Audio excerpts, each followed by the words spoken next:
Historiography development in the west, जो कि history subject का पहला चैप्टर है ये। और इसके लेक्चर्स ऑलरेडी हम लोगों ने डिस्कस किया। इसका पूरा लेक्चर मैंने अच्छे से एक्सप्लेन करके कवर किया इजी वे में, तो प्लीज़ वो वीडियो को जरूर देखना, डिस्क्रिप्शन बॉक्स में लिंक मिल जाएगी। आज की वीडियो में हम लोग क्वेश्चन आंसर करने वाले हैं, जो कि आपके एग्जाम से रिलेटेड इंपॉर्टेंट है, और फटाफट से वीडियो देखने के बाद सारे क्वेश्चन आंसर आपके लर्न हो जाएं। इसलिए आइए डिस्कस करते हैं इसके क्वेश्चन आंसर। तो गाइज रिक्वेस्ट है, प्लीज़ वो वीडियो देख लीजिएगा अगर आप चाहते हैं कि पूरा लेसन में क्या है समझ में आ जाए, क्योंकि अगर एक बार वीडियो देख लिया ना तो फिर आप खुद ही लिख लोगे सारी चीज़ें। चलिए डिस्कस करते हैं क्वेश्चन नंबर 1A जो है आपको MCQs टाइप का क्वेश्चन है ये। तो पहला बोला गया है, it may be said that dash was the founder of modern historiography. तो यहाँ पे इसका आंसर जो होगा तो वेल्टर है, वॉल्टेयर है मॉडर्न हिस्टोग्राफी के फाउंडर। ठीक है। दूसरा क्वेश्चन है जो कि है dash wrote the book of entitled archaeology of knowledge. तो वही इसका आंसर जो है वो है माइकल फोकल्ट। ठीक है। नेक्स्ट क्वेश्चन में आते हैं। तो नेक्स्ट क्वेश्चन आपको बोला जा रहा है कि identify the wrong pair in the following, correct it and rewrite. आपको फाइंड आउट करना है कि कौन सा गलत है, और फिर उस जो गलत है आपको ये जो 4 चीज़ें दी गई हैं, ठीक है, इनमें से आपको आइडेंटिफाई करना है कि कौन सा करेक्ट है, और अगर रॉन्ग है वो तो उसको आपको करेक्ट करके लिखना है। ठीक है। तो रॉन्ग इनमें से कौन सा वाला है, तो यहाँ पे रॉन्ग जो है वो है कार्ल मार्क्स। ठीक है। फोर्थ वाला ये रॉन्ग है, Karl Marx discourse on the method, ये यहाँ पे रॉन्ग सेंटेंस है। तो फिर इसका आंसर कैसे होगा, तो आपको यहाँ पे लिखना है discourse on the method was written by Rene Descartes. तो ये जो मेथड है डिस्कोर्स ऑन द मेथड, इसको किसने लिखा है, तो इसको लिखने वाले जो थे वो थे रिटन बाय। तो आप लिखो वाज, इसी के आगे लिखना है was written by, was written by, किन्होंने लिखा है, तो रेने, कौन है, रेने डेस्कार्ट। ठीक है। तो इस तरीके से इसका आंसर हो गया। ठीक है। अब हम आगे बढ़ते हैं। इस तरीके से आपने पहले लिखो यहाँ पे कि Karl Marx discourse on the rod on the method, ये एक ऐसा आपने सेंटेंस लिखा। उसके बाद में आपको लिखना है discourse on the method was written by René Descartes ने। ठीक है। तो ये एक राइट आंसर हुआ, रीराइट करके हमने अच्छे से लिखा। अब नेक्स्ट क्वेश्चन जो है यहाँ पे वो है देन नेक्स्ट क्वेश्चन आपको यहाँ पे बोला गया है क्वेश्चन नंबर 2। नेक्स्ट क्वेश्चन आपको बोला जा रहा है यहाँ पे डायलेक्टिक्स के बारे में, कि डायलेक्टिक्स क्या होता है। ऑलरेडी मैंने लेक्चर में बताया था, तो डायलेक्टिक्स के बारे में मैं आपको यहाँ पे बताती हूँ। तो आप लोग देख सकते हैं जैसे कि डायलेक्टिक्स के बारे में यहाँ पे लिखा हुआ है। ठीक है। डायलेक्टिक्स के बारे में आपको बोला एक्सप्लेन द फॉलोइंग कॉन्सेप्ट। तो डायलेक्टिक्स में आप आंसर लिख सकते हो कि according to Hegel, grasping the meaning of any event happen in term of two direct opposite, in order to understand the true nature of thing one need to know both true and false, and similarly good or bad. This method of analysis, which is based on opposite, is known as dialectics. Dialectics का meaning simple यहाँ पे है कि Hegel के द्वारा बोला गया कि डायलेक्टिक्स का मीनिंग क्या है, कि जब भी कोई 2 डायरेक्ट अपोजिट साइड में है, ठीक है, कोई भी चीज़ हैपन होती है 2 डायरेक्ट अपोजिट साइड में, इन ऑर्डर टू अंडरस्टैंड, उसमें हमें उसका नेचर समझना होता है कि क्या वो सही है, कितना ज़रूरी है वो, साथ ही में गलत है कि सही है, दोनों चीज़ों को सिमिलरिटी गुड और बैड दोनों चीज़ों को समझना। एंड देन ऐसे मेथड को जब हम एनालिसिस करते हैं विच इज़ बेस्ड ऑन किसके ऊपर, अपोजिट के ऊपर, जब हम इसके ऊपर स्टडी करते हैं गुड है कि बैड है, एनालिसिस करते हैं, उसी चीज़ को हम डायलेक्टिक्स कहते हैं। ठीक है। तो हिंदी में अगर बोला जाए तो डायलेक्टिक्स का मीनिंग एक ही होगा कि द्वंद्ववाद, मतलब कि 2 लोग हैं और दोनों अपने अपने व्यू पॉइंट दे रहे हैं, तो अपोजिट मतलब कि अपना अपना व्यू पॉइंट दे रहे हैं, तो उसमें कोई गुड है कभी बैड है, तो यहाँ पे एक ऐसा मेथड होता है जिसमें कि एनालिसिस किया जाता है बेस्ड ऑन अपोजिट्स का, कि अपोजिट वाले क्या बोलते हैं, कितना सही है कितना गलत है, उसी को हम डायलेक्टिक्स बोलते हैं। अब नेक्स्ट बोला गया है आपको क्वेश्चन एनएल स्कूल का। तो एनएल स्कूल्स के बारे में देखो, एनएल स्कूल्स ने क्या किया था, उन्होंने कहा था ना कि हम लोग कि आप एग्रीकल्चर, ट्रेड, पीपल, क्लाइमेट या फिर पॉलिटिकल इवेंट, किंग, लीडर, ये सारी चीज़ों का जो आप डालते हो तो हिस्ट्री में इनको तो डालते ही हो, साथ ही में आपको कम्युनिकेशन, सोशल डिवीजन एंड उनके साइकोलॉजी के बारे में भी डालना चाहिए। तो एनएल स्कूल का हम लोगों ने लेक्चर में डिस्कस किया था, वही चीज़ आपको यहाँ आंसर में लिखना है। आंसर में पूरा एकदम अच्छे मैनर में लिखना है। तो कैसे लिखोगे, Annales school was started by French historian 20th century में ये एनएल स्कूल स्टार्ट हुआ था। फिर आप लिखोगे it gave new direction to history writing. इस स्कूल ने एक हिस्ट्री, जो हिस्ट्री हम लिखते हैं तो हिस्ट्री राइटिंग के लिए एक नया डायरेक्शंस दिया। फिर थर्ड चीज़ आप लिखोगे कि इट वाज रिकॉग्नाइज नाउ, ये अभी वो रिकॉग्नाइज हुआ था। And that history was not only about political. तो ये हिस्ट्री सिर्फ इसके ऊपर नहीं थी कि पॉलिटिकल इवेंट हो, पॉलिटिकल इवेंट के बारे में लिखो, किंग, लीडर, बट ऑल्सो उन्होंने बोला कि इनके बारे में आप हिस्ट्री लिखते हो, अच्छी बात है, लेकिन मैं इसके बारे में बात नहीं कर रहा हूँ। मैं किसके बारे में कर रहा हूँ कि आपको ना क्लाइमेट, पीपल, एग्रीकल्चर, वहाँ के लोगों के लोग जहाँ रहते थे वहाँ का climate, people, agriculture, trade, technology, mean of communication, social division, their उनकी साइकोलॉजी, इन सब के बारे में भी आप हिस्ट्री में लिखो। अगर आप किसी चीज़ के बारे में लिख ही रहे हो तो इनके बारे में भी आप लिखो, ठीक है। तो एनएल स्कूल का मानना ये था। तो देखा हम लोगों ने इतनी इजी था, कितना इजी है। एनएल स्कूल ने यहाँ पे सिर्फ इतना बताया है कि भाई हिस्ट्री में अगर आप कुछ लिखना चाहते हो तो ये चीज़ें भी डालो। राजा महाराजा, लीडर्स के बारे में लिखा आपने, डाला, अच्छी बात है। और इसे सारी चीज़ें इसमें डालने को बोली गई ताकि नई जनरेशन्स को और नॉलेज मिलता है कि पहले का कैसा, क्योंकि हमने बोला ना कि इतिहास से हमें प्रेजेंट में जो भी प्रॉब्लम्स है उनका सॉल्यूशन करना है। और वैसे भी 10th स्टैंडर्ड की बुक में हिस्ट्री इस बार बहुत अच्छी बुक है। बुक का फॉर्मेट इतना अच्छे से बनाया गया है ना, बुक को सिंपली बहुत इजी है। यहाँ पे हिस्ट्री बोरिंग बिल्कुल भी नहीं है, इंटरेस्टिंग टॉपिक बन के आया हुआ है। नेक्स्ट क्वेश्चन की बात करते हैं। नेक्स्ट क्वेश्चन है हमारा जो कि है third, explain the following with its reason. आपको एक्सप्लेन करना है, उसके साथ रीजन भी देना है। Historical research was derived to focus in depth on various aspect of women's life. अब हिस्टोरिकल रिसर्च में ज़्यादा फोकस किया गया है वुमेन जो औरतें होती हैं उनकी लाइफ से रिलेटेड पूरे डेप्थ में भी जाना गया। तो इसके बिहाइंड का रीज़न क्या था। और एक और क्वेश्चन बोला गया है कि क्वेश्चन नंबर 2 बोल रहा है आपको कि Foucault called his method the archaeology of knowledge. जो फौकॉल्ट है वो अपने मेथड को आर्कियोलॉजी ऑफ नॉलेज कहते हैं। तो क्यों कहते हैं, उसके बिहाइंड का रीज़न क्या है।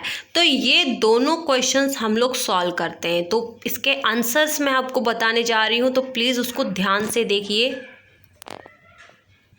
तो ये है इसका आंसर। क्वेश्चन नंबर 1 का answer, historical research was derived to focus in depth on various aspect of women. तो किसके, तो वुमेन के ऊपर पूरी तरीके से रिसर्च करने की बात की जा रही है, फोकस करने की बात की। तो क्या बिहाइंड रीज़न है, तो देखिए the writing of Simone de Beauvoir help in establishing the fundamental of feminism. देखो जो सिमवन दे ब्यूवर जो थी वो एक फीमेल थी और उन्होंने उसमें लिखा, उन्होंने कहा कि आप फंडामेंटल ऑफ फेमिनिज्म के बारे में भी लिखो, औरतों के बारे में भी लिखो। Feminist historiography emphasis not only on the inclusion of women in history but also the rethinking of the male dominated perspective of history. देखो पहले ना हिस्ट्री में सिर्फ मेल्स का, आदमी लोगों का ही लिखा जाता था कि उन्होंने ऐसा किया वैसा किया, लेकिन औरतों ने भी बहुत कुछ किया था, उसका क्यों नहीं लिखा जा रहा। इसलिए उसका विरोध करते हुए वो बोलती हैं कि औरतों के बारे में भी आप लिखो। फेमिनिस्ट हिस्टोग्राफी के बारे में भी आपको लिखना चाहिए और उसकी डेप्थ में लिखना चाहिए। उन्होंने भी हिस्ट्री में रोल प्ले किया है, inclusion of women in history, ठीक है।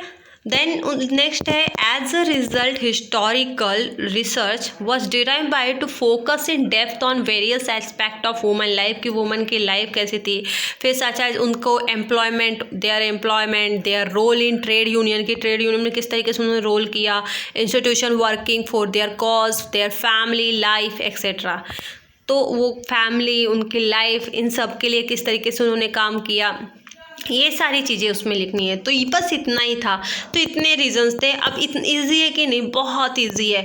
देखो अब यहाँ पे क्वेश्चन समझो, लिख दो। जैसे historical research was derive to focus in depth on various aspect of women, कि जो हिस्टोरिकल रिसर्च किया गया, तो हिस्टोरिकल रिसर्च में क्या डिराइव किया गया कि आपको फोकस करना है डेप्थ में औरतों की लाइफ के ऊपर। ऐसा क्यों, क्या रीज़न था? बिकॉज कि जो सिमवन दे ब्यूवॉयर थी, उन्होंने हेल्प किया इसमें इस्टेब्लिश करने में फंडामेंटल ऑफ फेमिनिज्म के बारे में। फेमिनिज्म मतलब क्या होता है?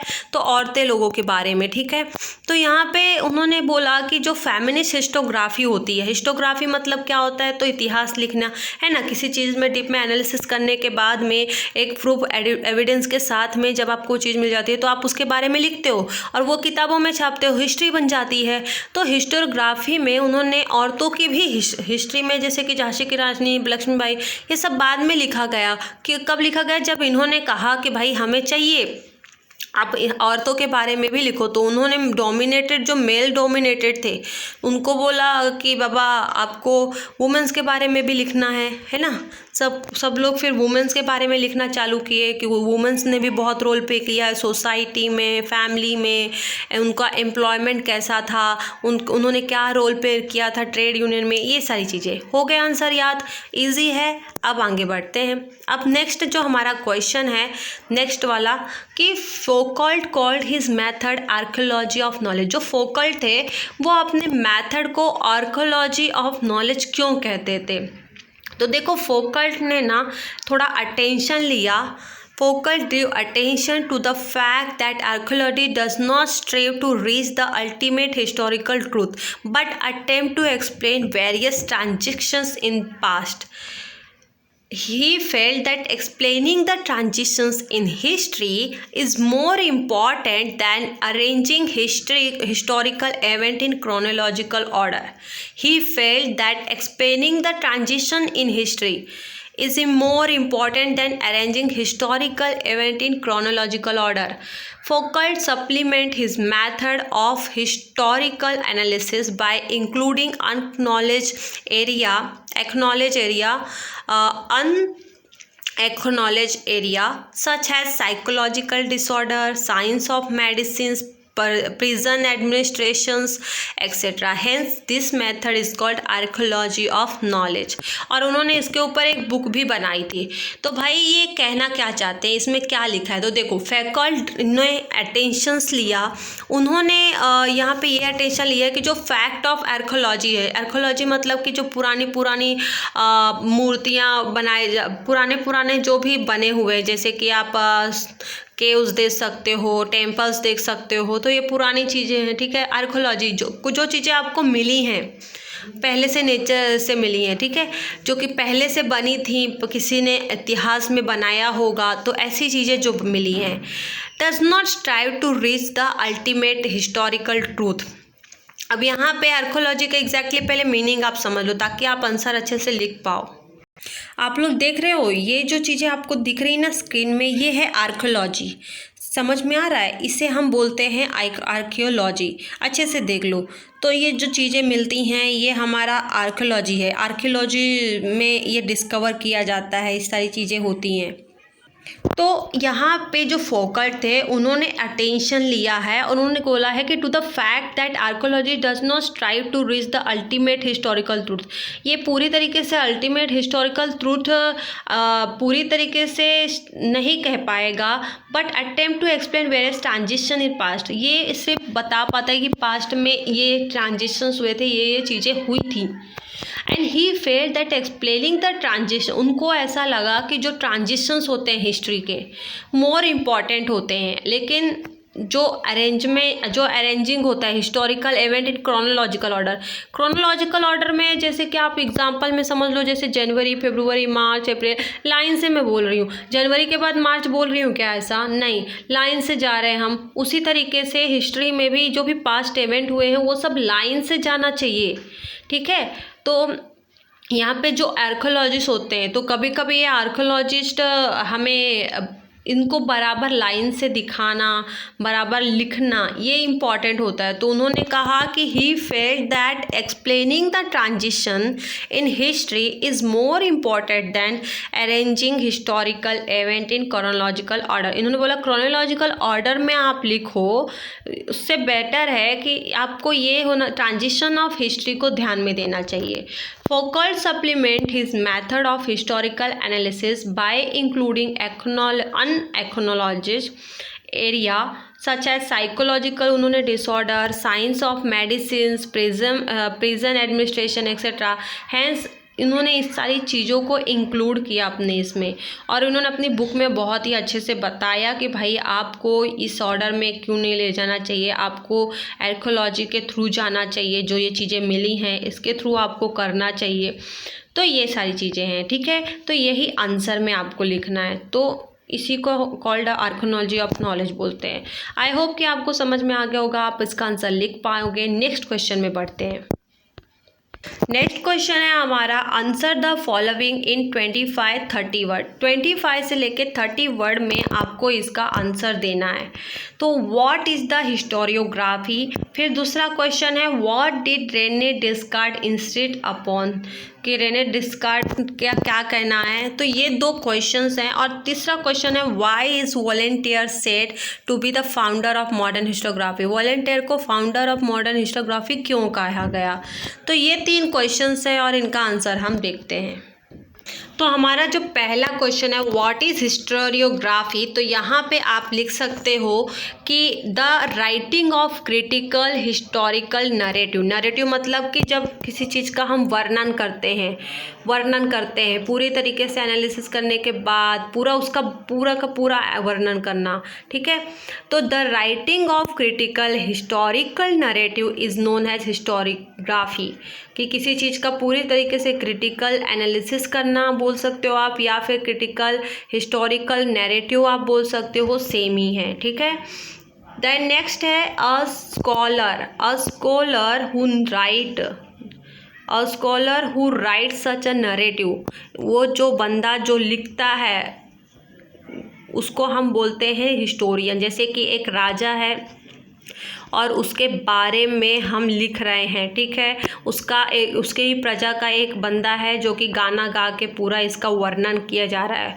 तो वो क्या कर रहा है, नरेटिव है, क्योंकि उसके बारे में पूरी चीज़ें बता रहा है वो, ठीक है।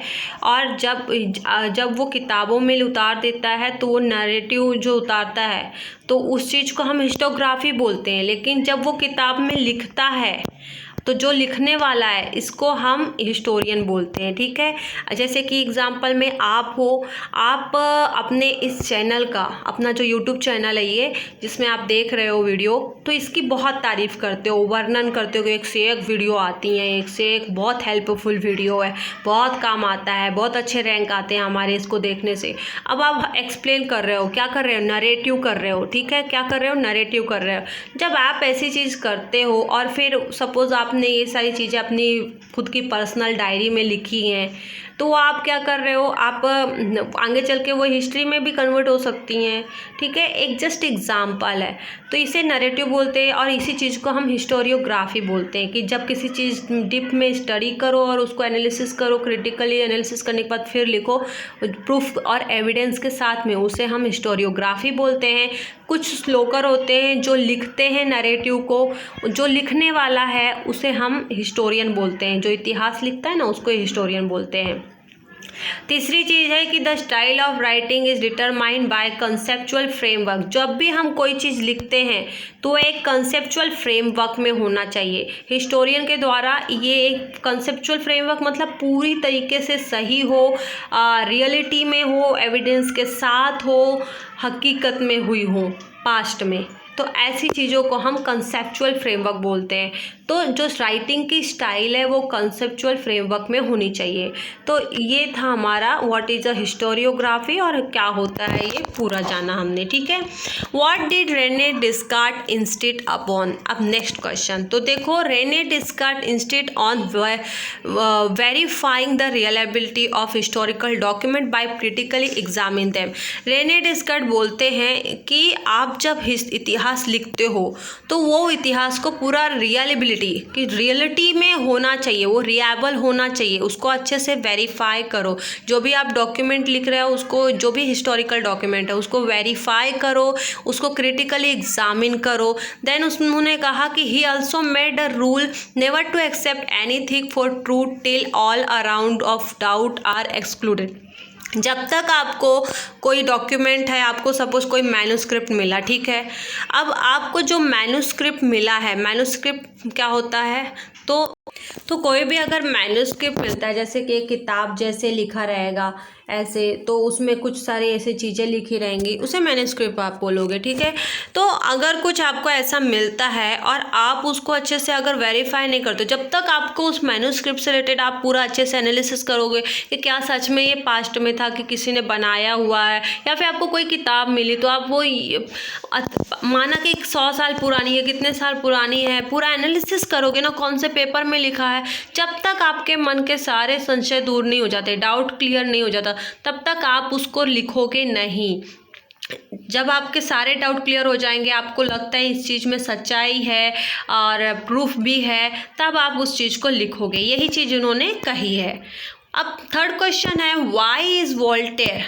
Why is Voltaire said to be the founder of modern historiography?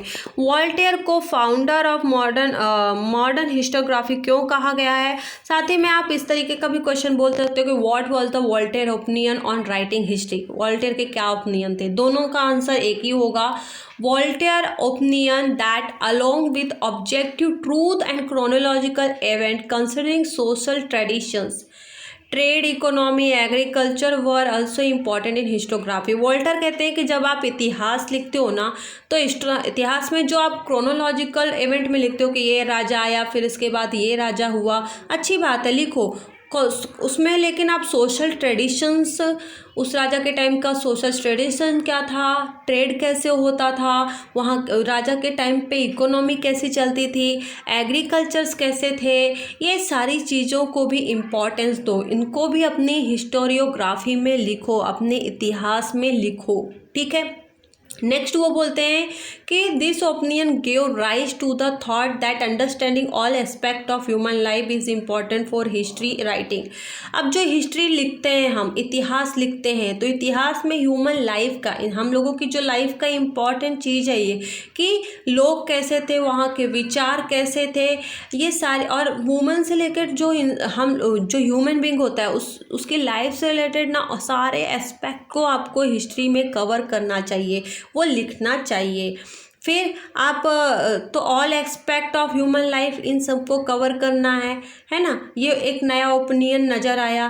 फिर थर्ड चीज़ है कि thus it is sad the Voltaire was founder of modern historiography, इसीलिए इसको फाउंडर ऑफ मॉडर्न हिस्टोग्राफी कहा जाता है, ठीक है। अब नेक्स्ट क्वेश्चन में आते हैं। तो जैसे कि हमने ऑलरेडी सारे क्वेश्चंस अटेंड किए कि why did René Descartes instead, and ये भी जाना कि why Voltaire said founder of modern historiography. Question number 5 discuss करते हैं, कंप्लीट द कंसेप्ट चार्ट। अब इस चार्ट को हमें कंप्लीट करना है। तो इस चार्ट में आप क्या क्या लिख सकते हो, तो देखो जैसे कि नोटेबल स्कॉलर इन यूरोप, तो आप यहाँ पे क्या लिखोगे कि जो रेने थे, रेने डिस्कार्ट्स लिखोगे। क्या लिखोगे? रेने डेस्कार्ट्स, ठीक है।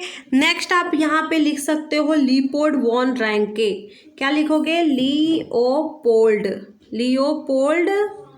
रैंके, लियोपोल्ड वॉन रैंके, RANKE, रैंके, ठीक है। नेक्स्ट आगे बढ़ते हैं। थर्ड आप यहाँ पे लिखोगे वॉल्टेयर। क्या लिखोगे? वॉल्टेयर लिखोगे, ओके। देन नेक्स्ट है कार्ल मार्क्स, यहाँ पे आप लिख दोगे कार्ल मार्क्स, ठीक है। तो यहाँ पे इस तरीके से लिखना है। तो पहले में आप लिखोगे रेने डेस्कार्ट, यहाँ पे वोल्टे लिखोगे, यहाँ पे कार्ल मार्क्स और यहाँ पे लियोपोल्ड वोन ट्रेंके, ठीक है। नेक्स्ट आगे बढ़ते हैं। नेक्स्ट क्वेश्चन है हमारा, लास्ट क्वेश्चन है और very important. Answer the following in detail. Explain Karl Marx class theory. Karl Marx की क्लास थ्योरी को एक्सप्लेन करना है। तो यहाँ पे आप देख सकते हैं इसका आंसर होगा according to Karl Marx history was not about abstract idea, it was about living people. Abstract idea मतलब मनगढ़ंत कोई कहानी नहीं है। कार्ल मार्क्स कहते हैं कि इतिहास कोई मनगढ़ंत कहानी नहीं है, यहाँ पे अबाउट लिविंग पीपल के बारे में बोला जा रहा है, ठीक है। नेक्स्ट आप लिखोगे human relationship were shape by fundamental need of people and their ownership. जो ह्यूमन रिलेशनशिप होता है, हम ह्यूमन बीइंग का जो रिलेशनशिप होता है, ये किस शेप में है? तो ये एक फंडामेंटल नीड ऑफ पीपल, ज़रूरत है फंडामेंटल, एंड उनकी ओनरशिप के ऊपर ये होता है। फिर यहाँ पे लिखा गया कि as well nature of the prevalent mean production to meet of those need, की जो नीड है वो मिलना और उसका प्रोडक्शन होना, इन सारी चीज़ों पे डिपेंड है, ठीक है। इसका यही नेचर है। आगे बढ़ते हैं जो कि है third, the accessibility of this mean to different strata of society में नॉट बी इक्वल। कि जो डिफरेंट सोसाइटी है वो इक्वल नहीं होती, हर एक सोसाइटी देखो अलग अलग होती है, ठीक है। नेक्स्ट है हमारा क्वेश्चन, आंसर है this inequality cause division of society. और जो ये डिफरेंट है सोसाइटी, इक्वल नहीं है, और यही इनइक्वलिटी की वजह से डिवीजन ऑफ सोसाइटी हुआ है, क्लासेस बने हैं, classes leading to class struggle. जैसे कि कोई अपर कास्ट है तो जो अपर कास्ट का लोअर कास्ट, मिडल क्लास, ठीक है। तो जो अपर कास्ट के लोग होते हैं, जो रिच होते हैं, वो क्या करते हैं, नीचे वालों को दबाते हैं, ठीक है। गिने चुने 4-5 लोग रहते हैं और उन्हीं का कंट्रोल चलता है। यहाँ पे कैपिटलिज्म आ जाता है। तो यही चीज़ों की वजह से क्या होता है कि जो लोअर क्लास है वो लीड करता है ना। सो ये लीड करता है, मतलब स्ट्रगल करता है। और the class that own mean of production economically exploit rest of class. तो जो लोअर क्लास होती है, अपर क्लास वाले रिच है तो उनको कोई फ़र्क नहीं पड़ता, ठंडी गर्मी और हर एक चीज़ में उनका कोई प्रॉब्लम नहीं होता। लेकिन फेस कौन करता है? तो ये जो लोअर क्लास है, ये क्लास बहुत फेस करती है, बहुत स्ट्रगल करती है, इकोनॉमिकली एक्सप्लॉइट होती है, बिकॉज पैसे नहीं रहते हैं इनके पास, तो इकोनॉमिकली इनका कहीं ना कहीं एक्सप्लॉइट होता है। तो यहाँ पे बोला गया कि इस तरीके से अपर क्लास, लोअर क्लास और अपर, मिडल, लोअर रहता है। तो कार्ल मार्क्स की थ्योरी में यही चीज़ बोली जा रही है कि जो कैपिटलिस्ट होते हैं, है ना, तो कैपिटलिस्ट में क्या होता है कि गिने चुने कुछ लोग रहते हैं जो कि पूरी सोसाइटी को चलाते हैं, मतलब कि पूरा राज करते हैं गवर्नमेंट में। तो उनका कहना है कि ये कम्युनिज्म में थे, कम्युनिज्म में जुड़े थे और इनका मानना था कि हमें कम्युनिज्म के थ्रू, मतलब कि सबको इक्वल राइट दो, यही इनका आंसर है। तो इनका कहना है कि इक्वल करो सबको, सोसाइटी जो डिफरेंट है उसको हमें इक्वल करना चाहिए। नेक्स्ट क्वेश्चन जो हमारा है वो है what are the 4 characteristic of modern historiography. कोई भी 4 कैरेक्टरिस्टिक्स बताने हैं आपको। तो इसका आंसर है in this method is based on scientific principle. ये एक साइंटिफिक प्रिंसिपल के ऊपर मेथड है पूरा, and it is being with the formation of relevant questions. एक रिलेवेंट क्वेश्चन के जैसे से ही शुरुआत हुई है इसकी। And this question are about deed of the member of society of a particular period, कि उस पर्टिकुलर पीरियड में मेंबर ऑफ सोसाइटी उनके क्या व्यू थे। And history does not suggest any inter relation between divine and human. History ये suggest नहीं करती है कि एक ह्यूमन बीइंग और ह्यूमन डिड और डिवाइन इनके बारे में, कि इनके बीच में क्या चीज़ है, ये सजेस्ट बिल्कुल भी हिस्ट्री नहीं करती। डिवाइन में आप गॉड ले सकते हो, उनके थॉट हो गए, उनकी स्टोरी हो गई, तो यहाँ पे ये दोनों चीज़ें अलग अलग हैं। Answer to this question are supported by reliable evidence. तो यहाँ पे जो भी चीज़ें आप देते हो मॉडर्न हिस्ट्री में एक ही रूल है कि आपके पास एविडेंस होने चाहिए, रिलायबल एविडेंस होने चाहिए, मतलब कि ओरिजिनल प्रूफ के साथ आ पाओ। जो कोई भी क्वेश्चन है तो उसका आंसर जब आप देते हो तो ओरिजिनल प्रूफ और रिलायबल एविडेंस होने चाहिए, उसी का सपोर्ट होता है यहाँ पे। साथ ही में यहाँ पे बोला जा रहा है कि history prevent the graph of Mankind journey. History क्या कर रहा है, ये एक प्रेजेंट कर रहा है graph of Mankind of journey with the help of past human did, कि पास्ट में ह्यूमन बीइंग ने क्या किया, पास्ट में लोगों ने क्या किया, उनसे सीख के हम प्रेजेंट में अपना कितना अच्छा कर पा रहे हैं। तो प्रेजेंट में एक नया ग्राफ दिखाया जाता है, एक नई डायरेक्शन दी जाती है कि ह्यूमन बीइंग को किस तरीके से करना चाहिए अपनी जर्नी में। जैसे कि देखो साइक्लोन हुआ था तो किस तरीके से पास्ट में उन्होंने नॉलेज लिया, यू पास्ट में भी ऐसी कई घटनाएं घटी होंगी, किस तरीके से बचाना है सीखा होगा, और फिर उसी को हमने अप्लाई किया है, जो हिस्ट्री से सीख के उसको प्रेजेंट में हमने अप्लाई किया और कई लोगों की जानें बचाई। तो इस तरीके से रहता है, ठीक है। तो ये थे 4 कैरेक्टरिस्टिक फीचर्स की मॉडर्न हिस्टोग्राफी के। मॉडर्न हिस्टोग्राफी के बारे में आप जो भी जानते हो लिख दो, वही फीचर बन जाएंगे, ठीक है। नेक्स्ट क्वेश्चन है हमारा, व्हाट इज़ फेमिनिस्ट हिस्टोरियोग्राफी।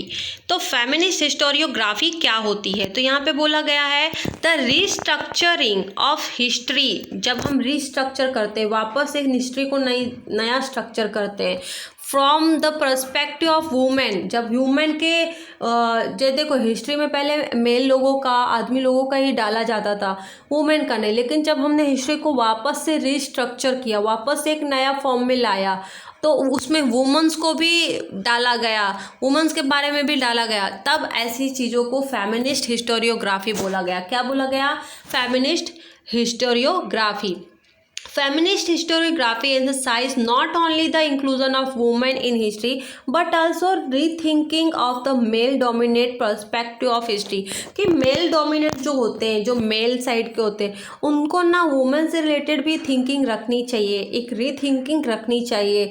तो यहाँ पे फेमिनिस्ट जो हिस्टोरियोग्राफी था ये एम्फसाइज नहीं करता कि इंक्लूजन ऑफ कि वुमन का हिस्ट्री में नाम आया, बट यहाँ पे रीथिंकिंग की बात हो रही है कि मेल डोमिनेट को हिस्ट्री में अपना सोचना चाहिए कि वुमेन्स ने भी जब प्ले किया है तो पूरा एविडेंस के साथ अब उनका भी डालो ना इतिहास में नाम। फिर नेक्स्ट थर्ड चीज़ है, it derive historical research. It derive historical research to focus in depth of various aspect. अब वुमन का अगर आप डाल रहे हो तो हिस्टोरिकल रिसर्च में ना आपको पूरा डेप्थ में जाना है, ऑल एक्सपेक्ट देखना है कि वुमेन्स की लाइफ कैसी थी, वो एम्प्लॉयमेंट वहाँ मतलब जो औरतें थी उनका एम्प्लॉयमेंट क्या था, फिर रोल इन ट्रेड यूनियन कि किस तरीके से उन्होंने ट्रेड यूनियन में रोल किया, इंस्टीट्यूशंस वर्किंग किस तरीके से संस्थाओं के लिए काम किया, क्या रीजंस थे, फैमिली की उनकी फैमिली की लाइफ क्या थी, एक्सेट्रा। ऐसे सारी चीज़ों को इंक्लूड करना होता है हिस्टोरिकल रिसर्च में, फोकस करके डेप्थ में ऑल एक्सपेक्ट को समझना होता है। In historical writing after 1990 women were portrayed as an independent social class.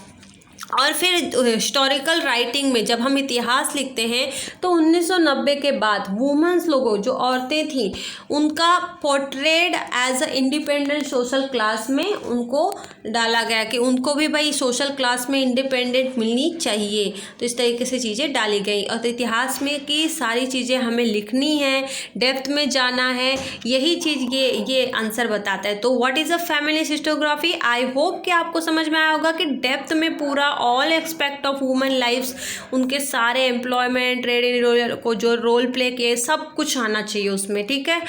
Then next जो हमारा क्वेश्चन है, नेक्स्ट क्वेश्चन है हमारा Leopold, explain Leopold von Ranke perspective of history. तो देखो यहाँ पे इसका आंसर है Leopold von Ranke criticize imaginative narrations of history. देखो जब हम मनगढ़ी या फिर इमेजिनरी स्टोरी हम बना के बता देते हैं, ठीक है, एक कहानी, तो ऐसे इतिहास को वो क्रिटिसाइज करते हैं, वो इन चीज़ों को सहमत नहीं है उससे। लियोपोल्ड वन रेंके इनका मानना है कि आप इमेजिनरी चीज़ें मत लिखो इतिहास में, अगर इतिहास लिख रहे हो तो उसका एविडेंस के साथ लिखना चाहिए आपको। इमेजनरी में जैसे कि देखो सपोज़ किसी दादी ने सुनाया कहानी कि एक लोमड़ी थी, फिर एक चूहा था, ऐसे जानवरों की, अब वो लोग बोलते नहीं तो ऐसे कैसे आपने स्टोरी बना दी। तो जो इमेजिनेटिव नरेशंस होते हैं, नरेशन मतलब वर्णन, ऐसी चीज़ों को आप हिस्ट्री में मत इंक्लूड करो, ऐसा इनका व्यू पॉइंट है। एंड वो बोलते हैं कि he emphasize on information gather through original document. ये कहते हैं कि ओरिजिनल डॉक्यूमेंट है अगर आपके पास, गैदर मतलब इकट्ठा, तो उनको इकट्ठा करके ये इंफॉर्मेशन को ओरिजिनल डॉक्यूमेंट के साथ फिर आप उसको हिस्ट्री में डालो। He also state that all type of document associated with historical event, कि जो भी historical event में जो भी ज़रूरतें थी तो historical event need to be examine with greatest care, कि बहुत ही एक केयरफुल वे में आपको जो भी इवेंट हुए थे, जो भी वो डॉक्यूमेंट आपने पाया है, सारे डॉक्यूमेंट को आपको पूरा अच्छे से हिस्टोरिकल इवेंट में सच में क्या इसकी ज़रूरत थी, क्या सच में ऐसी चीज़ें हुई थी, सारी चीज़ों को केयरफुली आप देखो और फिर उसके बाद उसको करो, इम्प्लीमेंट करो, ठीक है। And he believe that with this method it was possible to reach historical truth. और अगर हम ये मेथड का यूज़ करते हैं, अगर इन सभी को फॉलो करते हैं तो ये पॉसिबल है कि हम हिस्टोरिकल ट्रूथ, एक ऐतिहासिक जो सच्चाई है वहाँ तक पहुँच सकते हैं और उसको हम अपने इतिहास में लिख सकते हैं। तो लियोपोल्ड का भाई ये कहना था। तो हमने जाना यहाँ पे क्वेश्चन आंसर। फर्स्ट चैप्टर के मैंने सभी क्वेश्चन आंसर को बहुत ही ईजी वे में बहुत से अच्छे से समझाने की कोशिश की है। Please give your valuable comment ताकि हम आपके लिए और भी इजी वे में सिखाएं, आपको पढ़ाएं। तो अपने फीडबैक ज़रूर दीजिएगा, अपने दोस्तों में भी शेयर करिएगा। ये वीडियो देखने के बाद आपका पूरा चैप्टर नंबर 1 फिनिश हो गया। सिर्फ 2 वीडियो आपको देखना है, एक तो डिस्क्रिप्शन बॉक्स में दिया गया है वो, और जो अभी दिख रहे हैं ये दोनों वीडियो अगर आप देख लेते हैं तो ये मैं गारंटी के साथ बोल सकती हूँ कि आपका लेसन पूरी तरीके से कंप्लीट, आप 100% श्योर कि आप अच्छे रैंक लाओगे, ये श्योरिटी है, ठीक है। तो प्लीज़ दोस्तों में भी ये शेयर करो। मिलते हैं नेक्स्ट वीडियो में।